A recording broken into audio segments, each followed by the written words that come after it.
કેમ છો મિત્રો? નમસ્કાર. હવે તમે મારી પાછળ બોર્ડ ઉપર જોઈ રહ્યા છો 21 તારીખ એક નવો આઈપીઓ આવી રહી છે, પ્રોપર્ટી શેર ટાઇટેનિયા SM REIT. બરાબર. હવે આ એક અલગ પ્રકારનો આઈપીઓ છે જે મેઇન બોર્ડ છે. એમાં 10 લાખ ને 10,60,000 ના બીડ ઉપર તમે એમાં અપ્લાય કરી શકો છો. હવે આ આપણે આઈપીઓની વાત કરી તો આ એક પ્રોપર્ટી શેર ટાઇટેનિયાનો આ સેકન્ડ આઈપીઓ છે. બરાબર છે.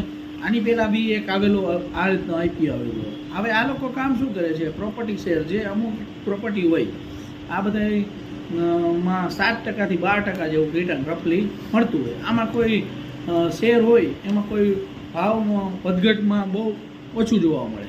બરાબર. અને આપણા પૈસામાં એ લોકો પ્રોપર્ટી લઈ જે સારી લઈ જેના ભાવ પણ વધે અને જેનું રેન્ટ પણ મળે એ રીતે તમને